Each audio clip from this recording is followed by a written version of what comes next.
রাম ও নারায়ণ রাম। তো আমি আজকে চলে এসেছি একটা নতুন খুবই গুরুত্বপূর্ণ পাঠ পর্ব নিয়ে। তো চলুন দেরি না করে শুরু করা যাক এই সুন্দর পাঠ পর্বটি। আমার কাছে এসে বাবা বললেন, দেখ রে, এইরকম অবস্থা, রান্নাবাড়ি হইয়া গেছে, একেবারে রেডি সব। কি অবস্থা হয়ে গেল!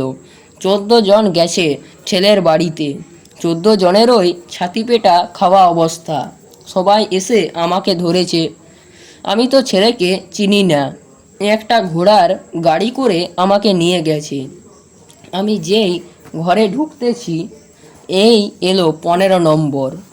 মামা চৌকির উপর বইসা আছে, হুক্কা খাচ্ছে। আমাকে দেখে বলে, এই 15 নম্বর। এর মধ্যে ঢাকা শক্তি ঔষধালয়ে কাজ করত ছেলের বাড়ির একজন। আমাকে দেখে চিনে ফেলেছে। ছেলের মামাকে বলেছে, যিনি এসেছেন তিনি কিন্তু সাংঘাতিক, তাকে পাওয়া যায় না। হাজার হাজার লোক তাকে খোঁজে, বালক ঠাকুর তিনি। মামা বলে, তিনি এসেছেন। তাড়াতাড়ি উঠে দাঁড়িয়ে চাদরটা পেতে দিয়েছে আমাকে বসার জন্য। আমি বসলাম। হাত জোড় করে আমাকে বলছে, আপনি আমার কুটিরে এসেছেন, আপনি কেন আসলেন? আমাকে ডাকলেই তো হইতো।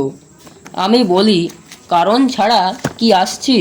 শুনুন, একটা 3 পয়সার পোস্ট কার্ডে যারা বিভ্রান্ত হয় তাদের মনুষ্যত্ব আছে বলে আমি মনে করি না। সুতরাং কে কি বলল, কে কি না বলল, তার উপর নির্ভর করে এমন একটি উৎসব, একটা বিয়ের ব্যাপারে তারা সব জোগাড় যন্ত্র করেছে। আপনি কি করে এরকম একটা হইচই করলেন? আপনি বলেন, মেয়ে ঠিক আছে? মেয়ে আমার হাতে মানুষ, ওদের ছোট থেকে আমি চিনি। আর আপনি একটা 3 পয়সার পোস্ট কার্ডের জন্য যা খুশি তাই ওলটপালট করে ফেললেন। তখন মামা বলছে, ডাক, ভাগ্নেকে ডাক। ভাগ্না গিয়া পাশের বাড়ির 3 তলায় পয়সা রয়েছে। বরযাত্রীরা ভালো জামা কাপড় খুলে বসে আছিল। ডাক ডুক পড়ে যদি। সবাই জামা কাপড় পরে নিল। 11টা ঘোড়ার গাড়ি করা হলো। 11টা ঘোড়ার গাড়ি করে সবাইকে নিয়ে আমি সহ একেবারে বিয়ের বাড়িতে উপস্থিত হলাম। বরকে পিড়িতে বসাইয়া দিয়া বললাম, ঠিক মতন বইসা থাকো, উঠলে ঠাটাইয়া মার দেব। বর গিয়া একেবারে পিড়িতে বসছে। আর বরের মামারে বলছি, এই চেয়ারে বসবেন, কোনো কথা বলবেন না, ভালো হবে। আজ্ঞে না, আমি আর কোনো কথা বলবো না। আপনি যখন বলেছেন চিন্তার কোনো কারণ নেই। সেই বিবাহ দিয়া আসলাম। তারপরে 1945 সনে বিয়া, 1947 সনে ছেলে হয়েছে। অনেক বছর পরে ছেলে আইসা আমার কাছে উপস্থিত।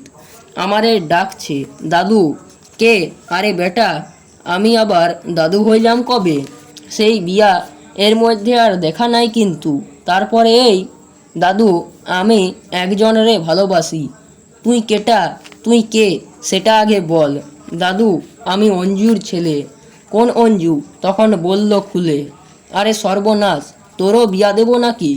এক বিয়া দিচ্ছি তোর মায়েরে, আবার ও আইছে ওর বিয়া নিয়ে। আমি বলি, ভারী চমৎকার তো। 1945 সনে তোর মায়ের বিয়া দিচ্ছি, আর তুই এসেছিস তার বিয়ার ব্যাপার নিয়ে। ওই বিয়ার পরে তোর মায়ের লগে আর দেখা নাই, আর কারো লগে দেখা নাই। তোরেই দেখলাম, চিন্তা করে দেখ, এই হলো অবস্থা। তো রাম ও নারায়ণ রাম, ভিডিওটি কেমন লাগলো অবশ্যই কমেন্ট করে জানাবেন, ও ভিডিওটিতে লাইক দিতে ভুলবেন না, ও ভিডিওটি শেয়ার করে সাবস্ক্রাইব বাটন চিপে বেল আইকন প্রেস করে যাবেন। ধন্যবাদ। রাম ও নারায়ণ রাম, রাম ও নারায়ণ রাম।